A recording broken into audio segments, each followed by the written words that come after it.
صابر مهبولي. مرحبا بك سي صابر. سي صابر مهبولي، malgré votre jeune âge, انت عمرك 40 سنة 42 سنة où vous avez déjà une carrière derrière vous. Vous êtes le fondateur d'un important groupe de recrutement, et pas n'importe quel recrutement, Walid, un expert en recrutement, puisque vous recrutez des talents. احكي لي قصتك كيفاش بدات. Bon, pour finir, نبداو من الاخر معناها انا توا جو سوي بعد باش نبداو في الاخر من بعد الريكروتمون بعد نرجعوا للبانتور كيما فوالا نبداو من فوالا. انت قصتك مشيت لباريس معناتها انا قريت شويه في تونس بعد مشيت نقرا في فرنسا. Vous êtes ingénieur. Je suis ingénieur en informatique de formation, donc j'ai eu mon diplôme en France il y a quelques années, il y a plus de 10 ans. Oui. Et après, donc j'ai travaillé un peu en France et j'ai créé plusieurs sociétés. Bravo, vous avez 6 sociétés, je pense. J'en ai 12. 12. Machallah. Vous êtes le premier au Maghreb pour le recrutement. On est le numéro 1 au Maghreb pour le recrutement. Pour la France. On a recruté avec succès et installé en France plus de 5000 ingénieurs en informatique. 5000. Ça fait 10 ans qu'on fait ça et on le fait avec une grande passion. Et donc on l'a fait sur tous les pays d'Afrique. C'est 5000 Africains. 5000 Tunisiens, Algériens, Marocains, Sénégalais, Ivoiriens, Camerounais. Bravo. On a fait aussi de Madagascar et l'île Maurice. Bravo. Voilà, donc dans ma carrière, donc il y a 20 ans, en fait, je viens de remémorer, en fait, ressortir des souvenirs de 20 ans. Il y a 20 ans, j'étais peintre, en plus d'informaticien. Autodidacte. Autodidacte, donc je me suis passionné à la peinture. J'ai appris à dessiner selon ma façon, hein, donc j'ai regardé quelques petites... j'avais quelques références et donc j'ai dessiné un certain nombre de tableaux. Et là, je me suis rendu compte que je n'ai jamais exposé mes tableaux d'une manière sérieuse. Et vous avez commencé la peinture en France? Donc la peinture, je l'ai commencé réellement en France. Parce que la vie aussi n'a pas été facile pour vous. Voilà, donc en France, j'étais expatrié, j'étais un peu tout seul, c'était pas très facile d'être... j'étais jeune, j'avais 18 ans, 19 ans. Donc j'étais éloigné de ma famille et donc du coup j'ai trouvé un échappatoire. La peinture, voilà, c'était l'échappatoire et donc c'est pour ça que je me suis investi énormément dans la peinture parce que à chaque fois que j'avais besoin d'un échappatoire, mais en fait j'essayais d'aller vers la peinture. C'est pour ça que je me suis retrouvé avec plus de 50 tableaux alors que moi j'ai complètement oublié, je pensais que j'en avais 3-4. Et en fait, là, quand je les ai sortis, j'en ai trouvé 50. Et donc, grâce à... Donc, aujourd'hui, nous avons 50 tableaux ici. On a fait le choix, on a fait des sélections, donc on a choisi 26. D'accord. Il y a certains tableaux qui n'étaient pas encore exposables, donc je vais essayer de retravailler un peu dessus. Et on a choisi, en fait, des tableaux qui avaient des points communs, qui simplifient en fait leur exposition. Donc on a discuté avec Madame Lamia, la propriétaire de la galerie, et donc c'est grâce à elle qu'on a fait cette sélection. Voilà. Alors moi, ce qui m'a attiré dans cette sélection, c'est des portraits de femmes. Et alors, comme nous sommes un magazine féminin, donc ça m'a vraiment interpellée. Pourquoi cette expo?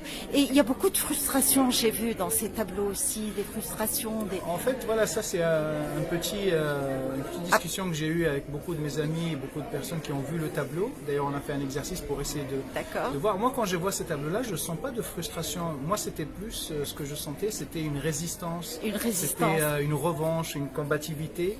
Est-ce qu'il y a des douleurs dans ces tableaux? Est-ce qu'il y a une douleur? Justement, ça aussi. Donc, il y a quelques blessures, en fait. Voilà. Mais... Et ce sont vos blessures?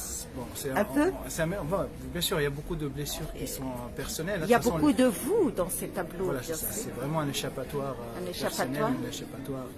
personnel. Donc, j'ai mis beaucoup de choses que j'ai vécues, que j'ai ressenties moi-même, mais tel que moi je vois ces tableaux-là, donc on fera une visite après. On fera une visite. Moi, à chaque fois que je les vois, je sens que c'est quelqu'un qui tient bon, qui résiste.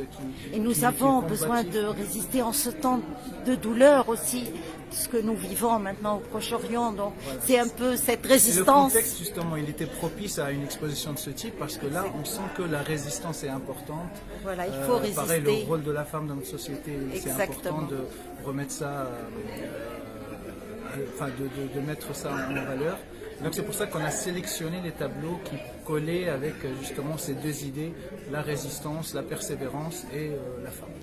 D'accord, mais entre ces deux, entre la peinture et cette importante unité que vous dirigez, vous vous en sortez avec tout ça? Bon, c'est assez compliqué, mais C'est je compliqué. suis bien accompagné. J'ai beaucoup Oui. d'associés, j'ai des partenaires. J'ai des Alors, il y en a collaborateurs. 1000, plus Les candidats, on en a recruté plus de 5000. En fait. plus de 5000 déjà.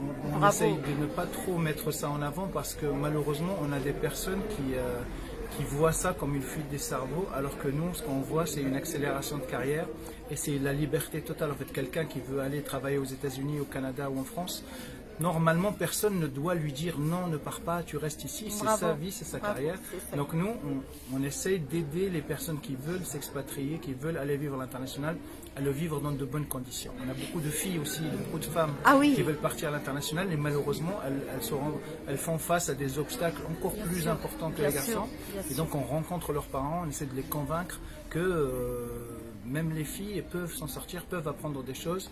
Et que c'est peut-être pas si mieux, dangereux que ça. parfois. Bah oui, c'est moins toxique, c'est beaucoup plus balisé, c'est beaucoup plus facile d'avoir des grosses ambitions et de les réaliser. Et donc du coup, c'est vraiment ça notre objectif et notre ADN. Et vu qu'on est vraiment passionné, donc ça nous prend beaucoup de temps, beaucoup d'énergie, mais on le fait avec un grand plaisir. Bravo, en tout cas.